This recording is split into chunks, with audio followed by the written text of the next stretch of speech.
Government of Nigeria, NEDC, Ifad, that is International Fund for Agricultural Development, Livelihoods Improvement Family Enterprise in the Niger Delta area. So that's why we have the acronym FGN, NEDC, IFAD, LIFE-ND projects. The goal of this project is to transform our rural populace in such a way that these rural populations will derive prosperity and equal benefits. We have 4 sub-components.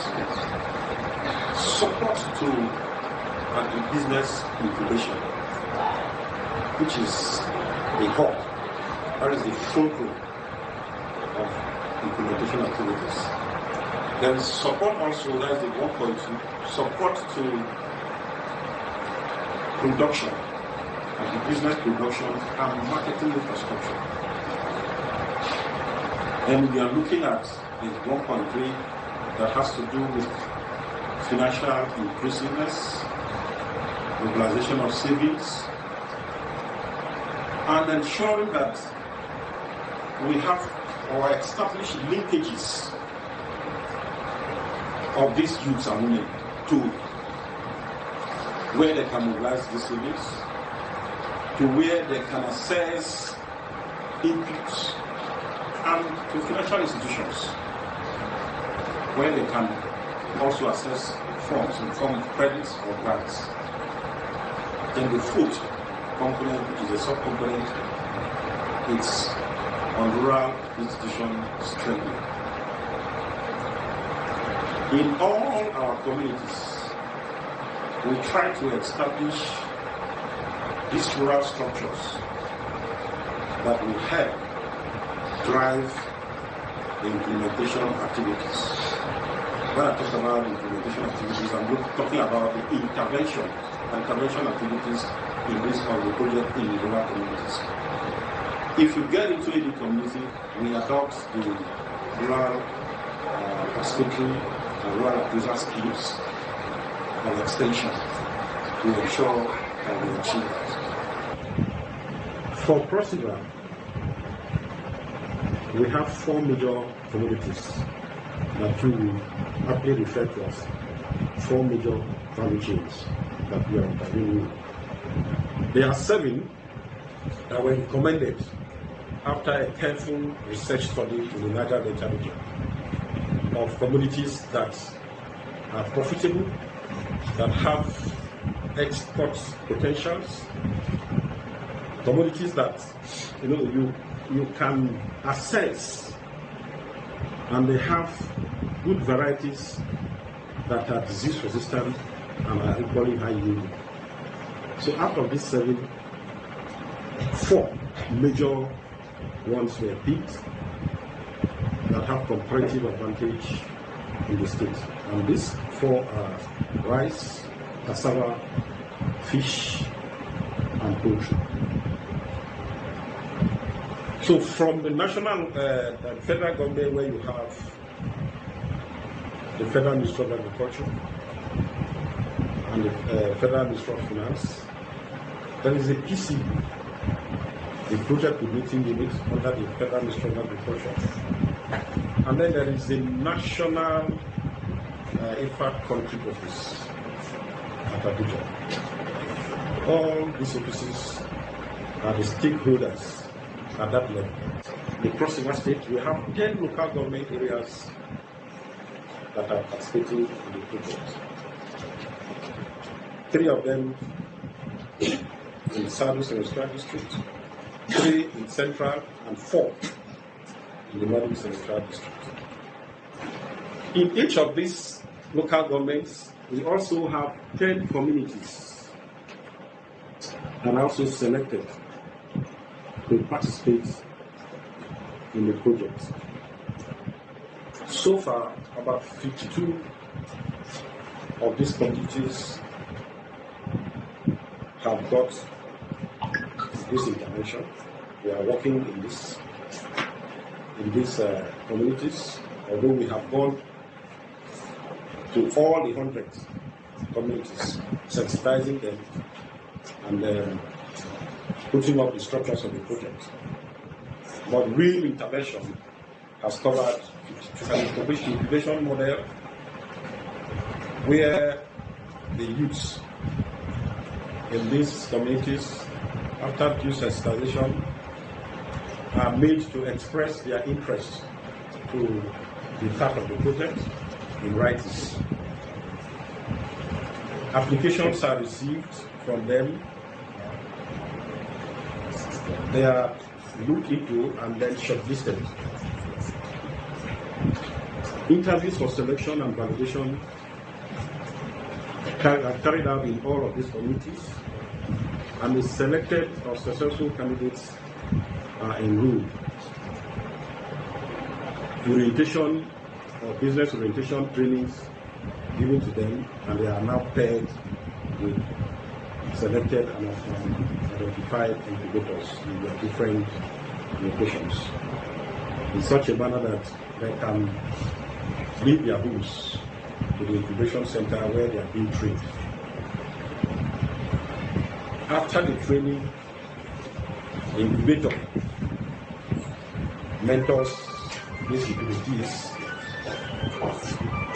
and they are now provided with seed capital to carry out their enterprises. At this point,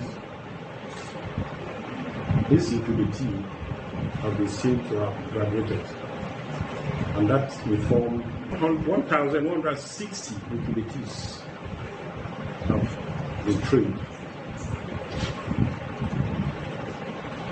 And we have also provided working capital, not to all of them,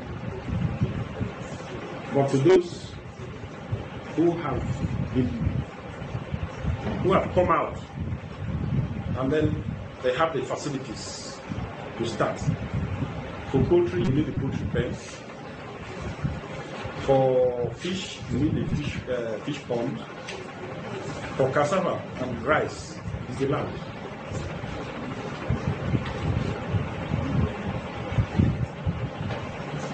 The process of, let me use the word empowering the incubatees, is an ongoing one. Because from the design, the project also provides this infrastructure. And the provision of infrastructure, it's an ongoing thing. That's why we have the rural infrastructure engineer. As I speak, about 335 hectares of land has already been surveyed in different communities. We have developed over 105 hectares with different crops. Then the rural feeder roads that should link these communities so that it gives access to the incubatees and other farmers within that location to evacuate their produce. So far, we've been able to construct 5.7 kilometers of head roads with about 17 culverts on this road.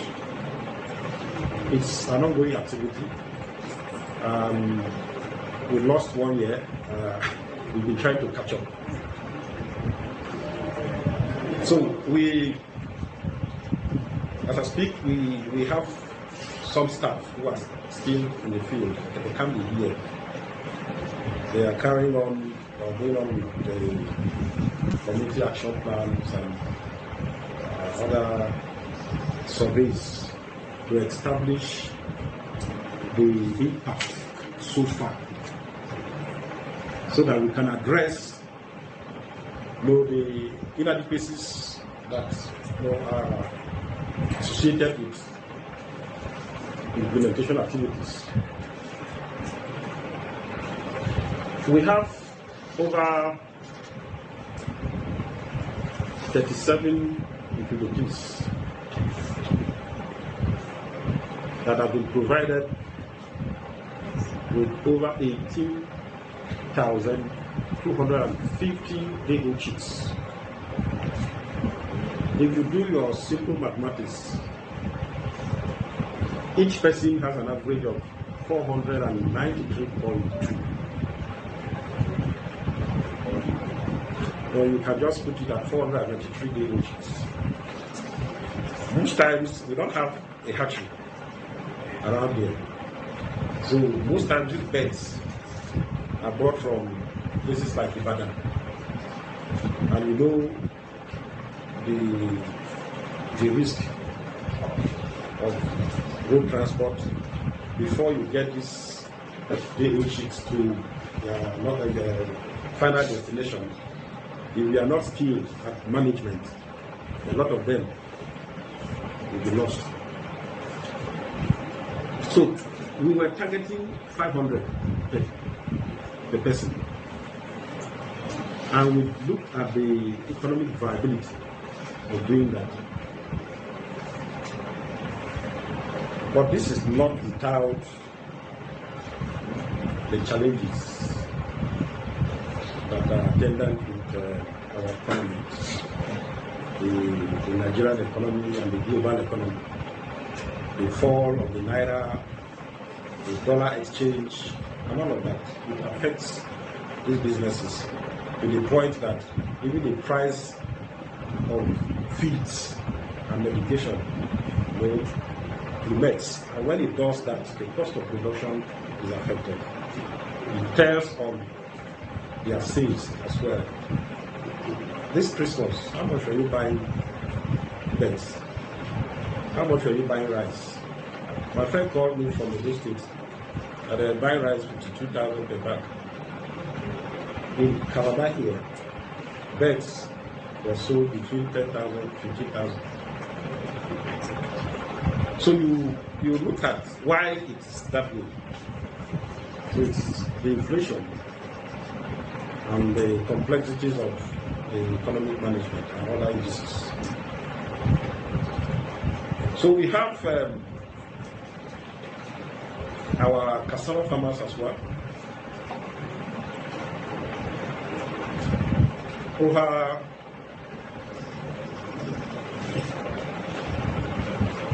15 to 20 of them have been able to open farms, and in each incubator, we call it incubator, each farmer is entitled to 3 hectares of land. The cassava stems are improved varieties. The 419 TLE is provided. They are given agrochemicals like the pesticides, the herbicides, and protective wear. So it's a new approach to encourage the youth to embrace agriculture, to gain employment themselves instead of waiting for white-collar jobs. The rice group that we had African rice from Ifad, training 10 of our youths on rice seed multiplication, so that we don't go distances looking for where to get rice seeds. And so far, their yield is very encouraging. 4.5 to 6 tons per hectare. It's as against the 2 tons they are used to. We want maximal gain to be realized from the efforts they are putting in. And from what the little we've been able to do so far, we have seen that a lot of these youths are keen in.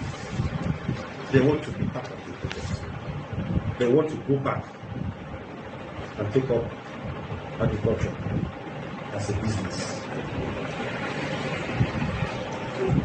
So we are not just looking at only the crops, because we are equally, as we enter these communities, we look at the gender balance. So far, out of this 1,160, 679 are males, while 681 are females. So we are gender sensitive. But you see, we are in rural, we work with rural people. And we still have about 27 identified that we have impacted on the 27 females, female-headed households, with about 22 people living with disabilities. Some of these persons feel reluctant with the help of somebody to come out. But with the approach we are using in these communities, they are beginning to feel free, because and the percentage allocated to them, we are catching up.